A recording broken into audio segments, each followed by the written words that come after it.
حضرت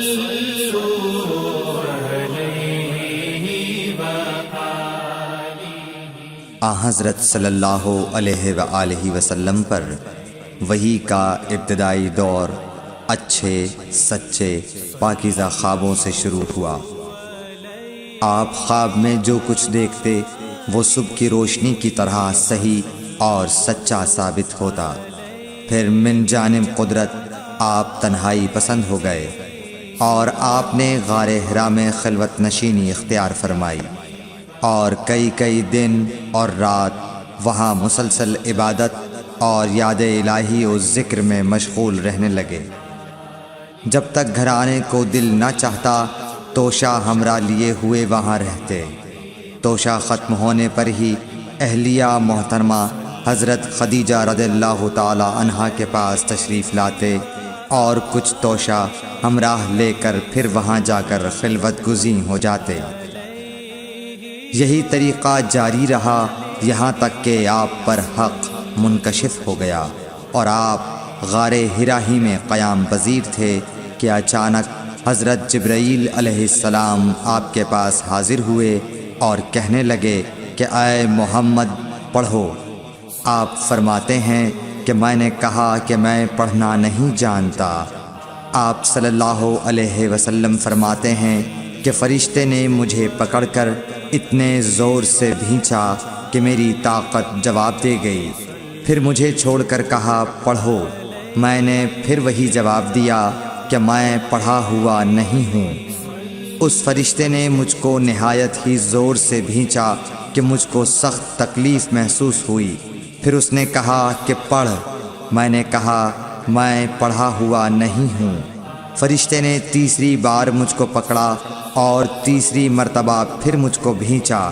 پھر مجھے چھوڑ دیا اور کہنے لگا کہ پڑھو اپنے رب کے نام کی مدد سے جس نے پیدا کیا اور انسان کو خون کی پھٹکی سے بنایا۔ پڑھو اور آپ کا رب بہت ہی مہربانیاں کرنے والا ہے۔ بس یہی آیتیں آپ حضرت جبرائیل علیہ السلام سے سن کر اس حال میں غار حرا سے واپس ہوئے کہ آپ کا دل اس انوکھے واقعے سے کانپ رہا تھا۔ آپ حضرت خدیجہ کے ہاں تشریف لائے اور فرمایا کہ مجھے کمبل اوڑھا دو، مجھے کمبل اوڑھا دو۔ لوگوں نے آپ کو کمبل اوڑھا دیا۔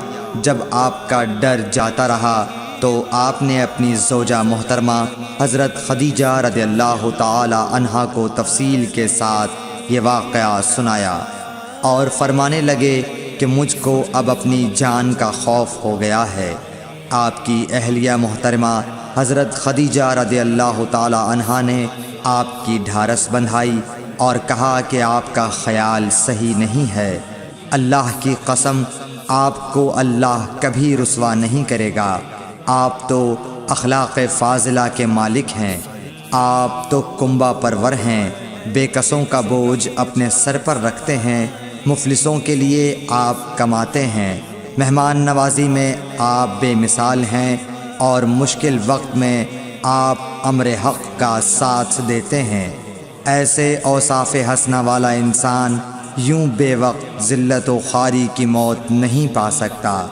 پھر مزید تسلی کے لیے حضرت خدیجہ رضی اللہ تعالی عنہا آپ کو ورقہ بن نوفل کے پاس لے گئیں جو ان کے چچا زاد بھائی تھے اور زمانہ جاہلیت میں نصرانی مذہب اختیار کر چکے تھے اور عبرانی زبان کے کاتب تھے۔ چنانچہ انجیل کو بھی حسب منشائے خداوندی عبرانی زبان میں لکھا کرتے تھے۔ انجیل سریانی زبان میں نازل ہوئی تھی، پھر اس کا ترجمہ عبرانی زبان میں ہوا۔ ورقہ اسی کو لکھتے تھے۔ وہ بہت بوڑھے ہو گئے تھے، یہاں تک کہ ان کی بینائی بھی رخصت ہو چکی تھی۔ حضرت خدیجہ رضی اللہ تعالی عنہا نے ان کے سامنے آپ کے حالات بیان کیے اور کہا کہ اے چچا زاد بھائی، اپنے بھتیجے محمد صلی اللہ علیہ وسلم کی زبانی ذرا ان کی کیفیت سن لیجئے۔ وہ بولے کہ بھتیجے آپ نے جو کچھ دیکھا ہے اس کی تفصیل سناؤ۔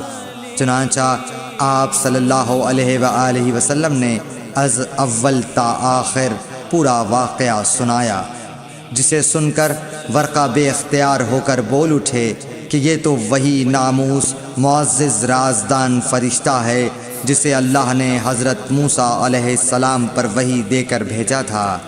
کاش میں آپ کے اس عہد نبوت کے شروع ہونے پر جواں عمر ہوتا، کاش میں اس وقت تک زندہ رہتا جب کہ آپ کی قوم آپ کو اس شہر سے نکال دے گی۔ رسول کریم صلی اللہ علیہ وآلہ وسلم نے یہ سن کر تعجب سے پوچھا کہ کیا وہ لوگ مجھ کو نکال دیں گے، حالانکہ میں تو ان میں صادق و امین و مقبول ہوں۔ ورقہ بولا، ہاں یہ سب کچھ سچ ہے، مگر جو شخص بھی آپ کی طرح امر حق لے کر آیا لوگ اس کے دشمن ہی ہو گئے ہیں۔ اگر مجھے آپ کی نبوت کا وہ زمانہ مل جائے تو میں آپ کی پوری مدد کروں گا، مگر ورقہ کچھ دنوں کے بعد انتقال کر گئے، پھر کچھ عرصے تک وحی کی آمد موقوف رہی۔ صحیح بخاری حدیث نمبر 3۔